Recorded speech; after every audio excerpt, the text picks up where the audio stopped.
आज की वीडियो में हम लोग सीखने वाले हैं, जब पूरी राशि करणी गति हो, यानी राशि दी होगी और उस पूरी राशि पर करणी चढ़ी हुई होगी। जैसे कि पहला सवाल आपको सिंपल सा है, करके दिखाता हूँ।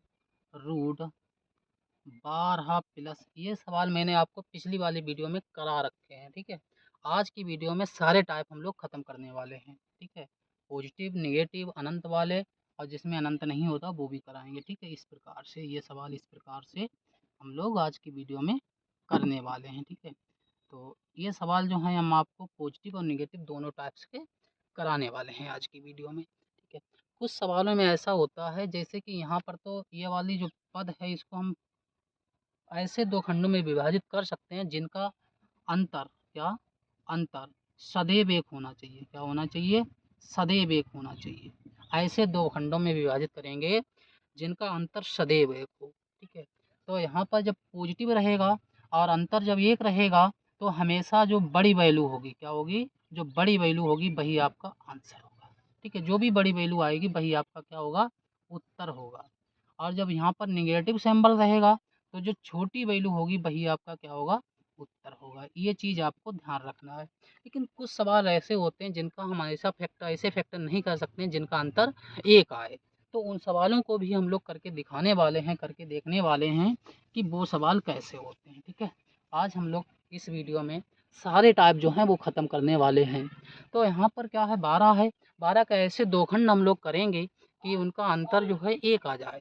जैसे कि 12 को हम लोग लिख सकते हैं 4 गुणा 3, तो 4 तियाँ 12 हो जाएगा। जब हम घटाएंगे 4 से 3 तो अंतर हमने कितना बताया? सदैव एक होना चाहिए। तो यहाँ पर अंतर एक आ रहा है, चूँकि यहाँ पे प्लस का सिंबल लगा हुआ है, इसलिए इसका आंसर कितना आएगा? हमेशा बड़ा वाला।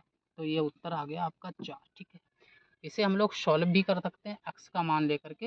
एक्स बराबर जब मानेंगे तो इसको हम लोग सॉल्व कर सकते हैं। यदि आप लोग इसे सॉल्व करके देखना चाहते हैं तो आप लोग कमेंट बॉक्स में बताइएगा, हम आपको सॉल्व करके इसको दिखाएंगे, ठीक है। अब आपको निगेटिव भी बता देता हूँ इसी का, ठीक है। निगेटिव भी बता देता हूँ, फिर आपको अगला सवाल बताऊँगा। जैसे कि ये सवाल आपको दिया था, यही सवाल आपको बताता हूँ। √12 प्लस √12 प्लस √12, इस प्रकार से डॉट डॉट, प्लस नहीं, निगेटिव बताना है। इस सवाल में क्या बताना है? निगेटिव बताना है, ठीक है। तो क्रियाकलाप वही है। इस वाले को हम ऐसे दो खंडों में विभाजित करेंगे जिनका अंतर सदैव कितना होना चाहिए? एक होना चाहिए। क्योंकि यहाँ पर नेगेटिव सिंबल है, इसलिए ये छोटी वाली वैल्यू जो है इसका उत्तर होगा। तो इसका उत्तर जो आएगा वो कितना आएगा? 3।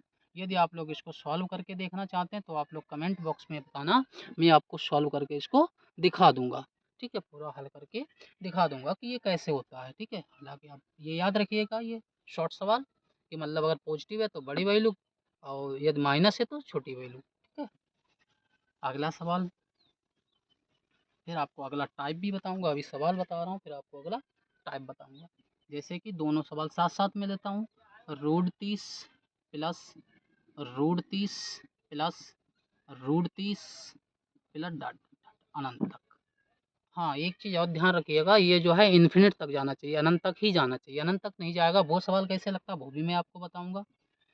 √30 निगेटिव, √30 नेगेटिव, √30 डॉट डॉट अनंत, इस प्रकार से ये सवाल दिए हुए हैं। तो ये दोनों सवाल हम आपको सॉल्व करके दिखाता हूँ। इसके भी ऐसे दो खंड करेंगे, इसके भी ऐसे दो खंड करेंगे जिनका अंतर सदैव एक आ जाए। तो यहाँ लिख सकते हैं 6 गुणा 5, 6 × 30। जब इनको हम घटा देंगे तो अंतर कितना आ जाएगा? 1। यहाँ भी यही क्रियाकलाप, सेम क्रियाकलाप रहेगा, कोई डिफरेंस है नहीं। तो ये भी यहाँ पर हम लोग लेस कर लेंगे तो कितना आ जाएगा? 1 आ जाएगा। चूँकि यहाँ पे नेगेटिव सिंबल लगा हुआ है तो आपकी छोटी वाली वैल्यू यानी इसका उत्तर जो है 5 आ जाएगा। यहाँ पे प्लस सिंबल लगा हुआ नहीं, वैल्यू बड़ी वैल्यू आएगी, यानी उत्तर कितना आने वाला है? 6 आने वाला है।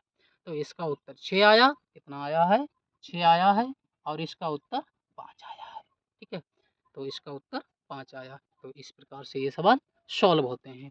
और एक आध सवाल आपको बताता हूँ, आई आई होप आपको समझ में आ रहे होंगे। यदि समझ में नहीं आ रहे हैं तो आप लोग कमेंट बॉक्स में बताना, हम आपको सॉल्व करके इनको दिखाऊंगा, ठीक है। एक सवाल और करके दिखाता हूँ।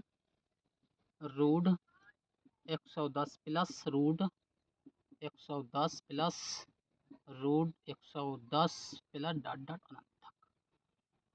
नेगेटिव भी बताता हूँ, साथ साथ में दोनों टाइप बताऊँगा। नेगेटिव रूट 110, नेगेटिव रूट 110 इस प्रकार से दिए हुए।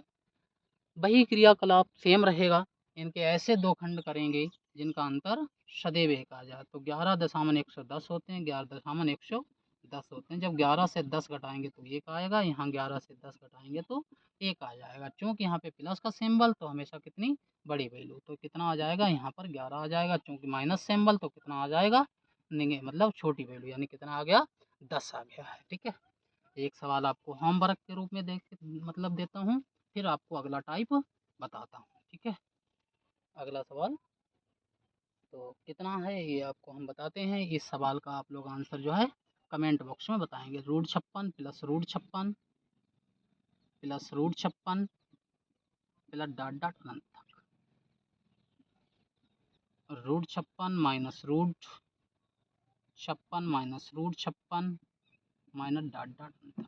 इन सवालों का आंसर जो है आप लोग कमेंट बॉक्स में कमेंट करिएगा। ठीक है, अगला वाला जो टाइप हम आपको बताने वाले हैं, वो टाइप जो होगा आपका ऐसा टाइप आएगा जिसकी कि मतलब जिसके फैक्टर नहीं हो पा रहे होंगे, जिसके फैक्टर नहीं हो पा रहे होंगे। जैसे कि root 3 plus root 3 plus root 3 plus dot dot अनंत तक, root 3 minus root 3 minus root 3 minus dot dot, इस प्रकार से।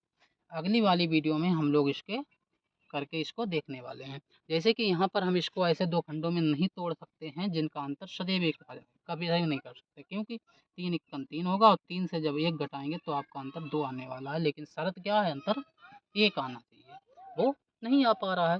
इसलिए इनको कैसे करेंगे वो हम आपको अगली वाली वीडियो में बताएंगे।